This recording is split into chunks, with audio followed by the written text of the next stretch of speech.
इसमें करना क्या है, हम लोग पढ़ते हैं ये अल्काइन है, एक जनरल अल्काइन ले रहे हैं, तो हम लोग जानते हैं अल्काइन से अल्केन तक रिड्यूस हो सकता है।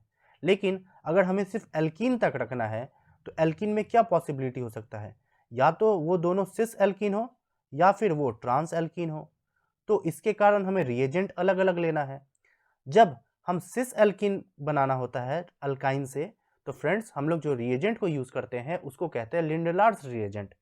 ये नीट 2019 का पेपर में देखिए, यहाँ पर वही है, यहाँ से सिस एल्कीन बना रहा है। तो देखिए H2PD कार्बन क्यूनोलिन, या फिर BaSO4 भी लिखा रहेगा तो वो भी सही है। तो इसको कहते हैं लिंडलार्स रिएजेंट, तो इसलिए इसका आंसर ए हो गया। वही अगर हमें ट्रांस एल्कीन करना होता तो हम जो यूज करते हैं रिएजेंट, वो sodium in presence of liquid ammonia use करते हैं, या lithium in presence of liquid ammonia, यानी एक मेटल रहेगा और साथ में NH3 रहेगा। या तो आप सोडियम ले लीजिए या तो आप लिथियम ले लीजिए। जैसे कि आप जेईई मेन का पेपर में देखिए 2018 में ट्रांस एल्कीन बनाना है एल्काइन से, तो हमको क्या लेना पड़ेगा, metal in presence of liquid ammonia. तो देखिए ऑप्शन डी में दे रखा हुआ है, यानी डी है। और वही आप ट्रिपल ई 2012 में देखिए, अगेन अल्काइन से ट्रांस एल्कीन बनाना है फिर से, again metal in liquid ammonia, तो यहाँ देखिए मेटल में लिथियम ले रखा हुआ है, तो आंसर बी हो गया। अब आप ये तीन समझ गए, तो आप देखिए जेईई मेन का 2024 का क्वेश्चन और 2023 का क्वेश्चन फिर से कॉन्सेप्ट रिपीट किया है।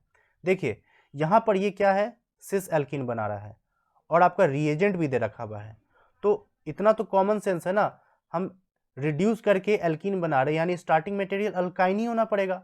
तो एल्केन तो पॉसिबल नहीं है, एल्काइन ही होगा, तो इसलिए 3 नहीं तो 4। अब बी का देखिए, इसमें ट्रांस एल्कीन बनेगा, तो ट्रांस इसमें नहीं है, इसमें है, इसलिए ऑप्शन 4।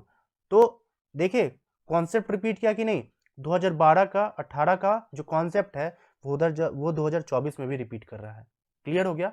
और सेम कॉन्सेप्ट 2023 में भी देखिए, ये थोड़ा ट्रिकी करके है, इसमें एक्चुअली आपको हमको थोड़ा रिएक्शन बताना पड़ेगा तभी ये चीज़ क्लियर होगा।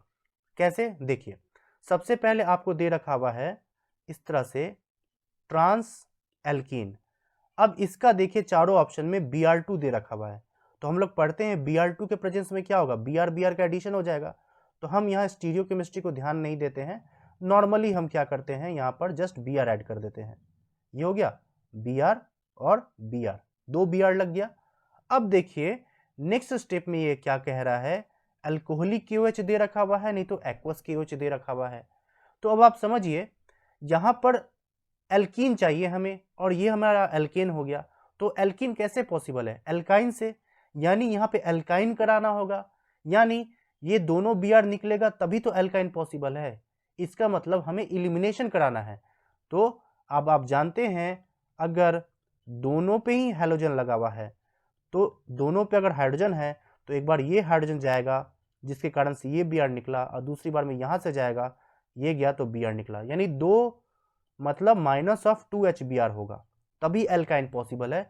इसके लिए हमें एक्वस KOH चाहिए कि अल्कोहलिक KOH चाहिए, अल्कोहलिक KOH, बिकॉज यही इलिमिनेशन कराता है, ये हम लोग जानते हैं, इसीलिए यहाँ पर हमें अल्कोहलिक लेना है। तो ऑप्शन 3 गलत, 4 गलत। अब आप देखिए जैसे ही एल्काइन बन गया, क्या बन रहा है, PHC ट्रिपल बॉन्ड CCH3, यही बन गया। बेसिकली हम लोग यहाँ से यहाँ आ गए। अब एल्काइन से हमें जाना है सिस एल्कीन, ये आपका लिंडलार होगा, इसलिए इसका आंसर 1 हो गया।